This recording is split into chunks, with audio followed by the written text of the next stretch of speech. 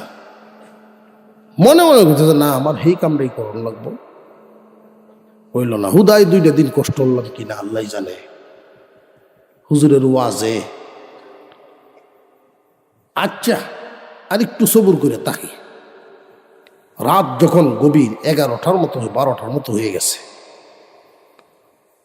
তখন তোর ঘুমেও ধরে না, ফের কি দা খালি গড়িয়ায়। আর মনে কর কাম হইতো না, আমার দ্বারা আর সম্ভব না, টিকে থাকা, আমার সেই কামটাই করণ লাগবো। কলা কৌশল তো বড় জানাই আছে। মসজিদ তো বাইরে হয়ে গেছে, বাইরে গিয়া এতে কাপের নিয়ত চারিয়া বাইরে হয়ে গেছে। একবারিত গিয়া কৌশল করিয়া ফিল্ম দিয়ে ফেলছে। তার তো ক্যাপাসিটি জানা আছে কেমন কি তা করণ লাগে। ঢুকছে ঘরের ভিতরে, ঢুকিয়া ফইলা কোনো জিনিসপত্রের নাম নাই, আগে দিয়ে রান্না করে কাউনের বড়াই আছে। ফইলা গেছে ভাগ করো, গিয়া দেখে ডেগ উদাম করে বাত আছে, ঠিক বাত লইছে, তরহারিও আছে একজাত, ইডিও ডালছে। ডাইলে যেই মাত্র খাউনের নিয়ত করছে, এমনি তার মনে ওই রুহানিয়াত প্রত্যেকটা মানুষের ভিতরে ভালো এবং মন্দ উভয় গুণ দেওয়া আছে। এই পর্যন্ত মন্দে তারে ঠেলে নিয়ে আসছে, ভালোটায় তাকে সজাগ করে। 2.5 দিন কিন্তু গেছে গা, 2 দিন 2 রাত গিয়া 1 দিনও গেল। এই রাত অর্ধেকটা চলে গেছে, সামান্য একটু বাকি আছে। তুই যদি 3টা দিন পূরণ করস, আল্লাহর কাছে তো বলতে পারবি আল্লাহ গো, আলেমের মুখ থেকে শুনছিলাম, কষ্টও করছিলাম, কাম হইল না। এতটুকুন ধৈর্য ধারণ করার যোগ্যতা তোর মধ্যে কি নাই? হরিনা ফরমান আল্লাহর ঘর থেকে বাইরে আইসা এতটুকুন ধৈর্য তুই ধরলি না। মার পেটে যেই আল্লাহ খাওয়াইছেন, উনি কি তোরে খাওয়াইতে পারবো না? ধাক্কা লাগছে ভিতরে, ভাত আর লঙ্কা ধরে নাই,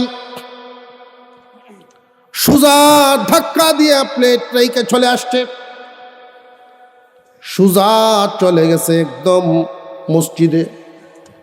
গিয়া অজু করে ভিতরে ঢুকছে, এমন কান্না শুরু করছে, নিজেকে বড় অপরাধী নাফরমান ভাবতেছে। এতটুকুন ধৈর্য ধরতে পারলাম না, অধৈর্য হয়ে গেলাম। কানতে কানতে শেষ রাত্রিতে আওয়াজ পাগলের মতো কানতেছে। আজান হলো, ফজরের নামাজ শেষ হইছে, ইশরাকের জন্য সে বসে আছে। এমনি শোনা যায় মসজিদের ইমামের কক্ষের সামনে হরিশরি আওয়াজ।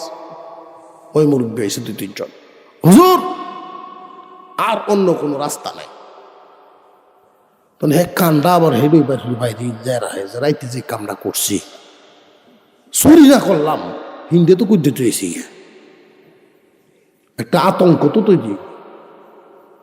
এতে কাফো বই এতে কি চুরি গেছি, এলাকাবাসী জানলে বাইরে রাখবো কিছু। কান্দা আবার হেন দিয়ে রাখে। 2-3 জন মুরব্বী আইছে।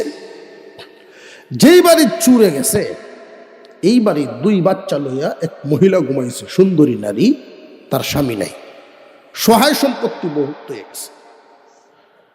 উনি ঘুম থেকে উঠে যখন দেখছে হিমকুদা, কোন জিনিসপত্র লড়াচড়া নাই, খালি বাঘ বাড়া।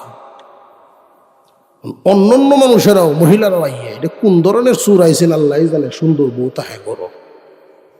এই কথার ইঙ্গিত কিরকম না? মহিলায় বলতেছে চাচা শ্বশুর, দাদা শ্বশুর যারা, যে আপনারা যদি এখন এক ব্যবস্থা না করেন, অন্তত আমাকে পাহারা দেওয়ার মতো কেউ যদি না থাকে, আমি কিভাবে থাকবো এখানে? হেরা গেছে মসজিদের ইমামের দ্বারা, আপনি কোন রকম খালি 2টা ট্যাঙ্ক তার হইব, একটা জামাই বাবা নাই। কথা বুঝছেন না? যে মুহূর্তে জামাই কই ভাই 2টা ভাও তো আছে, এরকম পাওয়ার কয় আছে মসজিদ, একটা এতে কাপ করতেছে, দেলাইটার ব্যাপার হয়, দুই লইব, অসুবিধা নেই, আপনি লই আওয়াজ কথা, আপনারা যান, আমি আসতেছি। ইমাম সাহেব যুবকরে ডাকতেছে, বেটা বাইর, তার ভিতরে তো আতঙ্ক, ওরাইতে কি কামটা করছি, তার ভিতরে তো মায়ের আয়ো দাওয়াত আছে, আয়ো দাওয়াত আছে, আয়ো লইয়া ভোট দিছে। আরে হে মনে মনে কয় রাত তো এমনিও জুড়ে গেছিলাম, রাত তো এদিকে গেছিলাম করে, যে বাড়ির এত রাত গেছিল সেই বাড়ির গিয়ে যখন উঠতেছে, হায় তার তো ট্যাং চলে না। মাঝে মাঝে নিয়ত করে দৌড় মারতাম কিনা, দৌড়ে মারতে চায়, যা আছে কপালে আল্লাহর গর্ত বাইরে যখন ভিন করছি, এটা তো অপরাধ, শাস্তি যদি লন লাগে লইয়া। বাড়ির ইমাম সাহেব গিয়ে উঠতেছে আর খালি কইছে, ময় মুরব্বীরা কয়ে আসন বাইরে আহায়, এটা করতেই কয় এই কাম হয়েছে। ওখান খালি দৌড়ে গেলে বান্ধনের ভাই দেখা যায় ফাডি টাডি লইয়া সবাই সাহায্য যাইতেছে, কি ব্যাপার? ইমাম সাহেব কইল যে তোরে আজকে থেকেই একটা সোয়াবের দোকানদারি দিতেছি রে। কি সোয়াবের দোকানদারি হুজুর? তোর কান্না দেখে গভীর রজনীতে যেই কান্না কান্দোস, আল্লাহ তোর প্রতি হয়তো খুশি হইছেন, ব্যবস্থা হয়ে গেছে, তোর কপাল খুলছে। নেকির দোকানদারি, দুই এতিম রেখে এই বাড়িওয়ালা বিদায় হয়েছেন। সম্পত্তির অভাব নাই, রিজিকের অভাব নাই, পাহারাদারির অভাব। এই দুই এতিম রে পাহারা দিবে, মানুষ করবে, দায়িত্ব পিতার মতো করে থাকবে জীবনের জন্য। নেকির দোকানদারি হইলে সওয়াবের দোকানদারি দিয়ে দিলাম, যা ব্যাপার। সুরের টেন বেয়া দিল কেউ, কত ধনী বাড়ির জামাই উঠছে, গড় গিয়া কয় আমার ভাও চলতেছে না, খাউনের কিস্তা আছে। নতুন বউ, নতুন সম্পর্ক পরিচয় হয়েছে, কই কেমনে রানতে তো চারটে দেরি হইব, সুরাইছিন রাত বাড়ির তৈরি গেছে, এটি যদি আপনার কাহিনীতে খাইতেন পারেন, লইয়াও লইয়াও লইয়াও সামনে আনো। আর দইয়া মুখের সামনে লঙ্কা নে, চোখ থেকে পানি ভরে। হারাম খাইতাম, সবর করার কারণে হারামটাই হালাল বানায়া দিলা। আল্লাহ পারেনি না, পারে না। মুহতারাম হাজিরিন, এই জগতে যতদিন বেঁচে থাকবো আল্লাহ যেন হালাল পথে থাকার তৌফিক দেন, বলো না আমিন। আরো জোরে বলেন আমিন।